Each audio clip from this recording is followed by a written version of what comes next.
Well, I want to talk about Donald Trump's military background.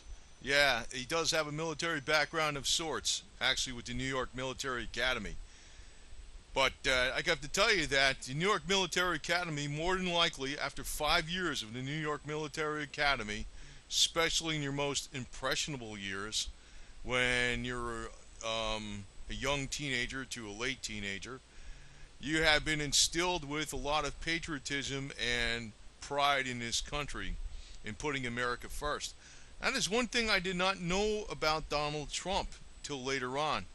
I have picked up later on that he was consistent with America first. He hasn't been very consistent on social issues, but you gotta really put America first as the number one thing that anybody who is president needs to have top priority with. He actually has been pretty liberal with social issues in the past. And I know the major media is out to get him because why? He's not going to sell America down the river. And he is aware. There's some things I've been picking up with. Now, usually people of his caliber or of his wealth are the biggest BS liars there are. He's surprised. And he is kind of a chameleon and a BS or two. I mean, he can be. I mean, anybody that's got even a fraction of the wealth he has to be a wheeler dealer. There's no doubt about it. You can't be freaking being 110% honest all the time. That's just the way it is. But there's one aspect to him that qualifies him for president more than anybody is he does have a strong patriotic streak.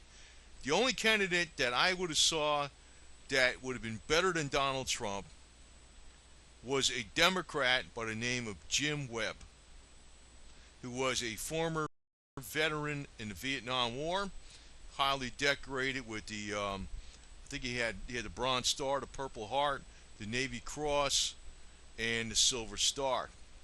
Highly decorated. He was also the former Secretary of Navy. He was also a former senator from Virginia, Harvard Fellow, and an accomplished publicist, and he teaches military strategy.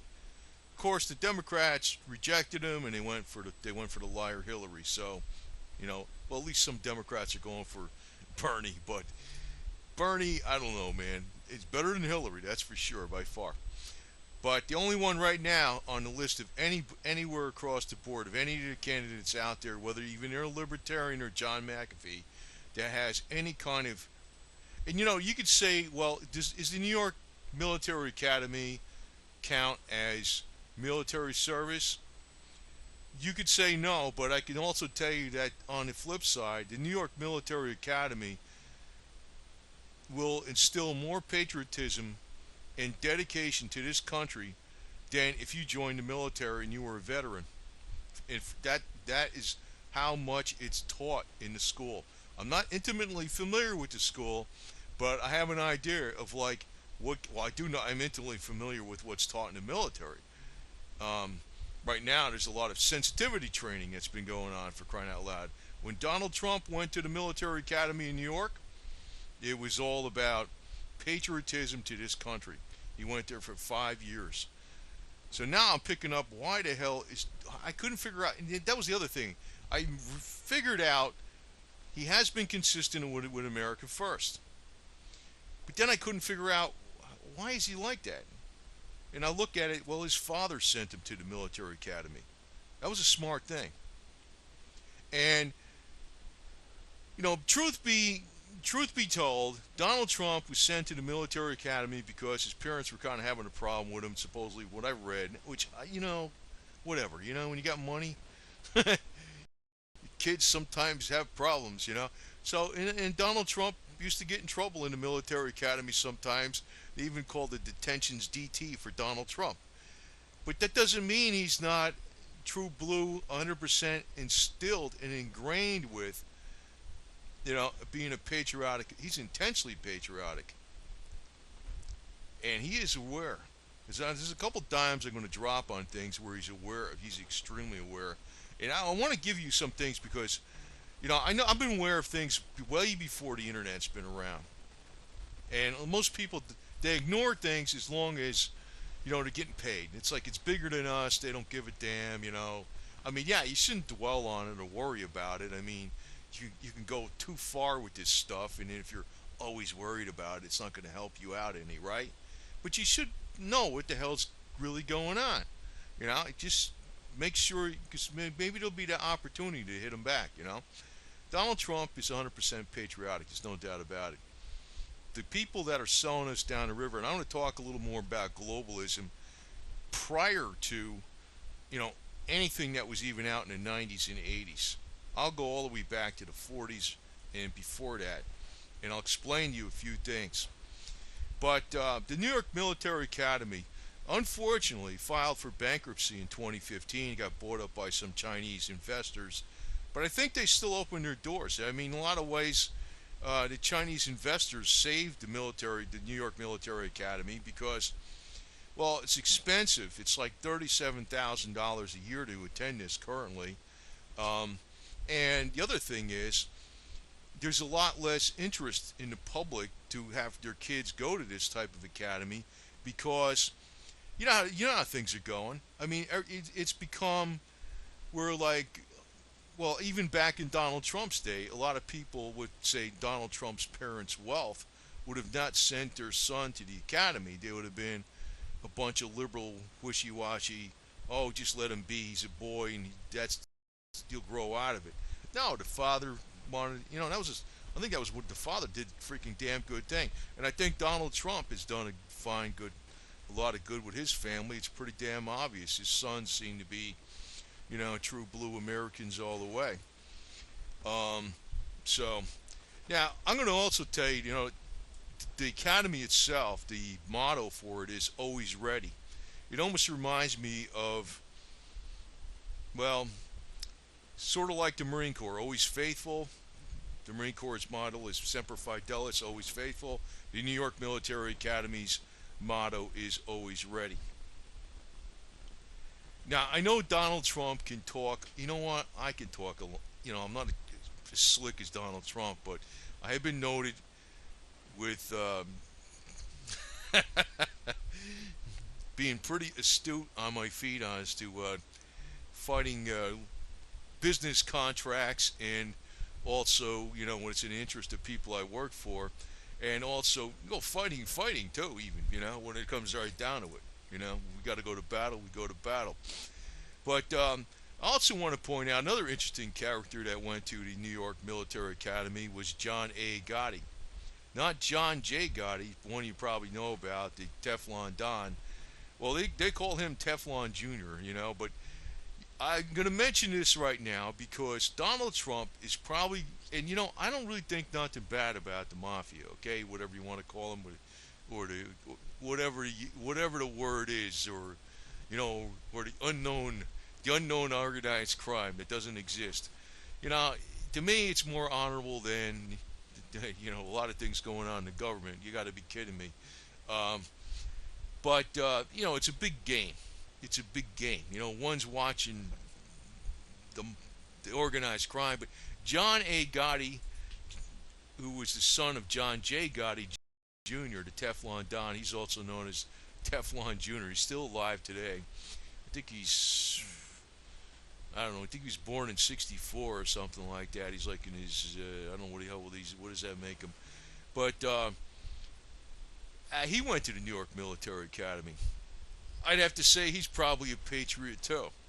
I know Donald Trump is going to get a lot of news releases on him about dealing with concrete companies that were tied with the mob. That's all BS, because I can tell you right now the mob is selling concrete to the state of New York and the state of New Jersey on public works projects. It's all over the place. If you don't deal with those guys, you don't get your concrete. I don't know I have no idea what John A. Gotti Jr., John Angelo Gotti Jr. was involved in. I have no idea. I mean, I'm not into that. I'm not involved in any of this type of stuff at all. But I could tell you that he probably does have a patriotic streak in him. So if Donald Trump gets smeared with, to me it's not a smear, but the average person would say it's a smear with oh, he's attached with this guy and he's in a mob or something. Well, the mob is probably all freaking patriotic too. Okay, we'll put it like that. And I got to tell you something interesting about John Gotti. Um, I tell you, there's always like this little informal link between the Italians and the Jews, and I think Gotti having a name like Gotti that sounds like, Gotti sounds like Gotti, Gaddi, Gotti, who was the one that was the revolution, a Maccabee revolutionary, in a Jewish Maccabee revolutionary that fought against the Seleucid Empire in the second century BC. He was a major hero in Jewish history. I think that probably gives I don't know, I really don't know what the hell goes on, but I can imagine that kind of gives Gotti some good points between him and the Jews. I have no idea, but I've always noted that there is a little bit of a link between the Italians and the Jews up in New York. It's always been that way, but you know. Now I want to get on to something else here right now about NATO. Donald Trump said something about us being part of NATO. Why do we got to fund so much in NATO and all this? Yeah, when he said that, I figured, holy smokes, he definitely is aware. This NATO business has been around for many decades. It came about due to the Cold War. But the whole goal behind the North Atlantic Treaty Organization is to group militaries together, whereas you have not just individual states, but all these countries working together under one hat. The more you group things together like this, the easier it is to go to a step of a one world army in a one world government. That's what NATO is about. As a matter of fact, the entire Cold War was about this. Because basically it split the world up into not, hundreds of different nations with different militaries. It split the world basically up into two main groups. The fact that you had friction between NATO and the Warsaw Pact before the Soviet Union supposedly fell apart is why NATO came about, and it gave more money, more reason to give more money, more tax money to NATO and to feed the military industrial complex. It's all about world government. And to really lay it out to you, if you look back now, the United Nations, right? This symbol, the United Nations, right, is actually is actually taken almost verbatim from the Soviet Union. This is almost exactly like the symbol from the Soviet Union. It's all about world domination. But the other thing is this. The United Nations, you think it came about after World War II? No. It was planned back in the 30s. After the League of Nations was rejected by the US Senate, they were planning on getting a new organization, a world body that could be a step to world government after the UN, after the League of Nations was rejected by the US Senate, because they realized that it would supersede the the treaties that were made with the League of Nations would supersede the U.S. government and the U.S. Constitution, so the Senate would not ratify it. As soon as Japan attacked the United States of America in December 8th, December 7th, I'm getting confused, December 7th. December 8th is the Feast of Immaculate Conception. December 7th, 1941, it was already being stated within 2 weeks that we were the United Nations organization against the Axis. In other words, this war was World War II was actually formulated to get the United States in the United Nations, which was already on the drawing boards, already planned, because we would not get involved in the League of Nations because we realized the Senate at that time was more honorable back in the 1920s. They realized that the League of Nations would have actually would have superseded the Constitution and the laws of the land that were passed by the Congress of the United States. So they didn't ratify it. Donald Trump is extremely aware of this because when he is talking about, we got to look at the line items that we're spending money on through the United Nations and NATO. He's very much aware of what's going on with this global government crap. Now, if global government was going to be based upon individual rights, the Bill of Rights, and they got a kind of like rights involved in here in the United Nations, but there's no division of powers, there's no checks and balances, there's no representative government. If there was a world government based upon exactly the way the United States was formed and intended to be formed, it would not be screwed up. I wouldn't be against it. It's not so much that it's world government, but what's going to happen is it's going to be world government by a select blue blood elite.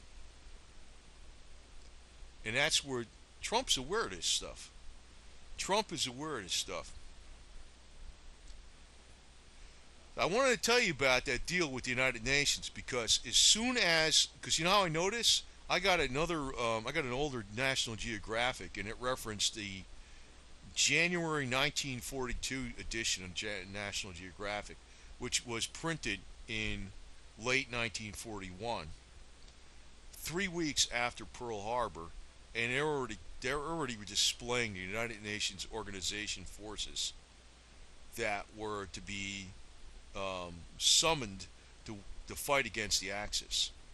And interestingly enough, the United Nations forces, or USA in England, or the USA, did not attack Japan first. Who attacked us? Japan. Now, at the time, in 1941, I know there was a lot of anti-Semitism going on in Germany, but there was no death camps that anybody knew of. There was things going on, but the news was not getting back to the United States. All this information really came out at the very end of the war, and actually most of the deaths for Jews occurred towards the ends of the war, and the anti-Semitism was going on since the 30s or even the 20s. But as far as the death camps, we didn't go to war with Germany because there was death camps going on. They just decided to go against Germany first because they were allied with Japan. But the real reason they went against Germany first was to save communism from being defeated by the Nazis.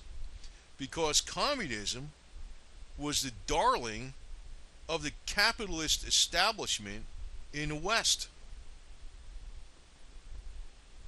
And I know on YouTube you're gonna pull out all the stuff about which Jews were involved in this and all that, but let me put it to you this way, before you go pulling out all that stuff, because I know what you're gonna say.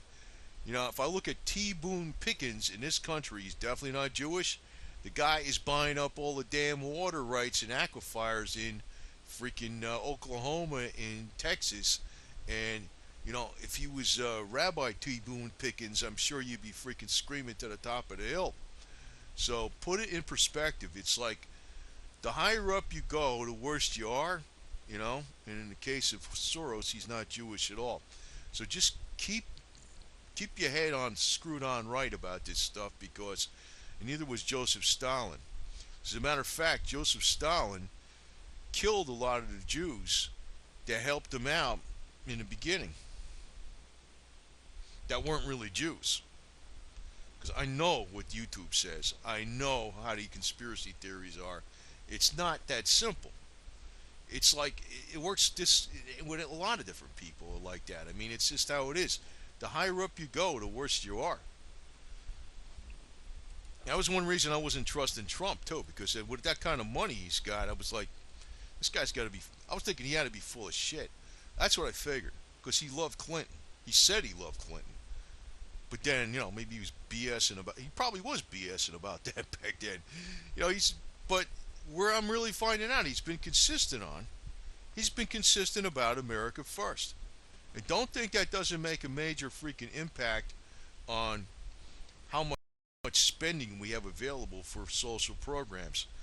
Do you want to give money out to the United Nations for a bunch of corrupt officials that are involved in, having sex with minors, prostitution, and giving drugs to minors? You know how many people in the United Nations are involved in that? You know what's going on even in NATO? Like even when they got forces down in the Central Africa Republic, you just a lot of horrible stuff going on. You know? I don't even want to mention those stories because every time I put something out like this, I got to request a manual review because if I say something, and I'm giving you the truth, I mean, what do you want me to do? Lie? Candy coat it? I'm trying to tell people the truth. There's a lot of horrible things going on with NATO forces and United Nations organization forces. Why do we need to fund that? Now, Donald Trump's right. The guy is pretty liberal, though. He will keep the domestic money here. The other candidates are going to make us broke. Maybe not Bernie so much, but Hillary, yeah. No doubt about it. No doubt about it. I mean, Barack Obama's doing it. He's making us broke. That guy's not. He's a tool of the white establishment all the way. When you look at Donald Trump, yeah, he went to a military academy. What the hell did Barack Obama do? Barack Obama has lineage going all the way back, not to just Muslims, but Muslim slave traders, Muslims that captured and sold slaves, and captured slaves in Africa and sent them to America for money, and they owned slaves. That's why Barack Obama, who's also half white, is the poster boy out there that's playing the game and pulling the wool over everybody's eyes and pulling the same kind of policy. So don't worry about Donald Trump, you know, screwing you up because he ain't going to screw you up. He's not going to. But I know one thing: if he got in office, I think the powers that be would totally trash the economy and blame it on him. So if he gets in office, that's just the beginning of the battle. I hate to tell you that. But I do want to actually emphasize in this video, he is aware. You know, I picked up later on. These are things he made statements about later on with NATO. Not talking about NAFTA. Yeah, he talked about NAFTA. NAFTA is from the 90s. You know, the free trade agreement with North America. I'm talking about NATO going all the way back to the 50s. And I'm talking about the United Nations, which was actually, I think it was, 1948 it came about. And they had a land grant from Rockefeller, right? Or else it would have fell through. But the United Nations has actually been on the drawing board since the 30s. Proof being that in late 1941, they're already referring to the Allied forces as the United Nations Organization Forces Against the Axis.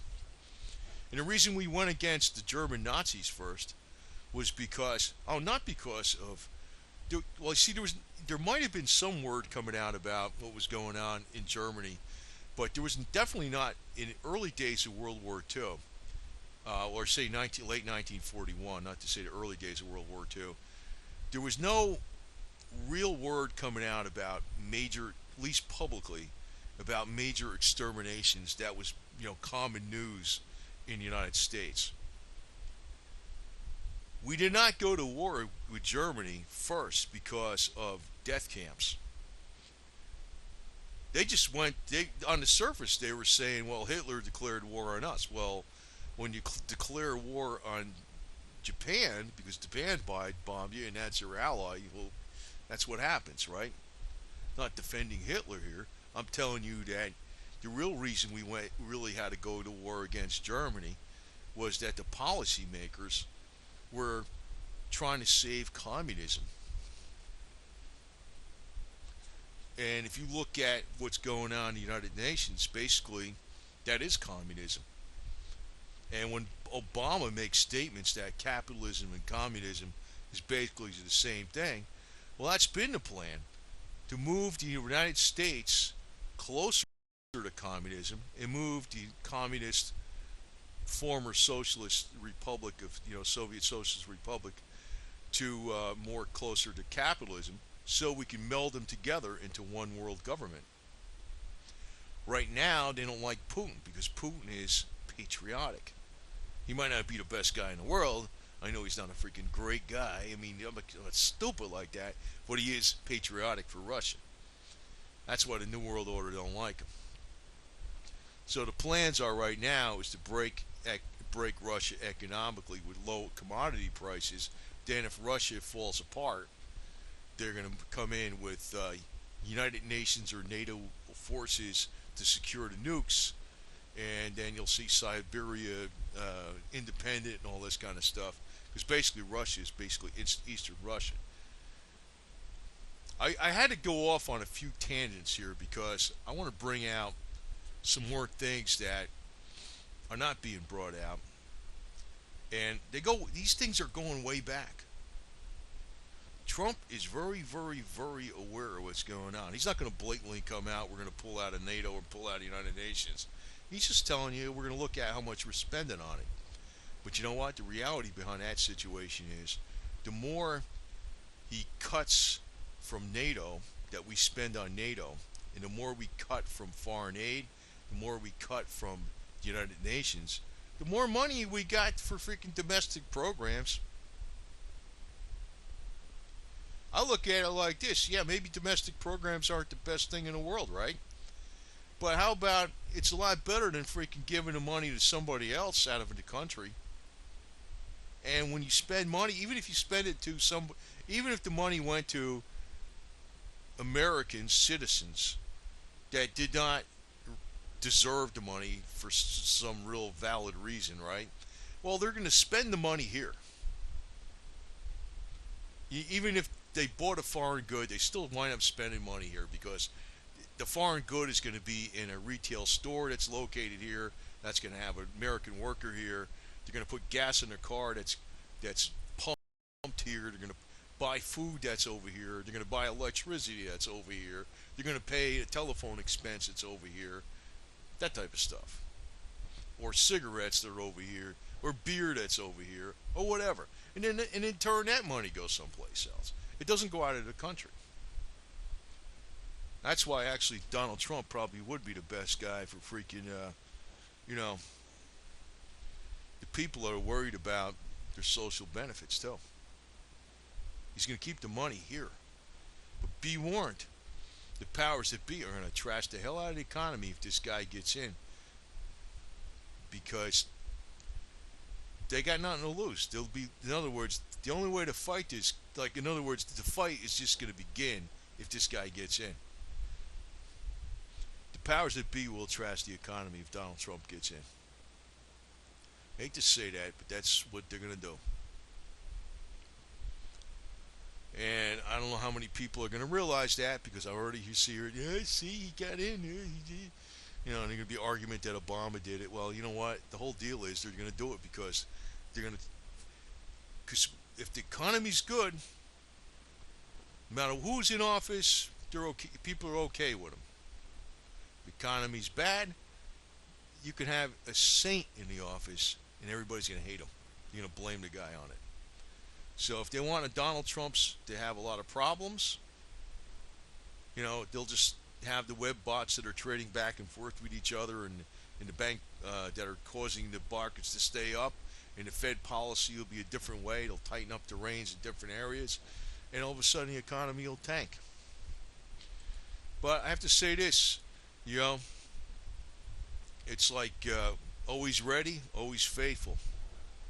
You got to stay true to the number one, which is the United States of America. And it's not so much like it's the flag. It's about the ideals. The flags represent something. People look at the flag and they start blaming the flag for all the corporate corruption. That has nothing to do with it, man. That has nothing to do with the corporate corruption. Corporate corruption is something else. The corporations might fly that flag in front of their corporate headquarters, but that's facetious. The real flag stands for us, we the people. So don't spit on that flag because that spit is like spitting into a hurricane. It's going to come right back in your eye. That's how it is.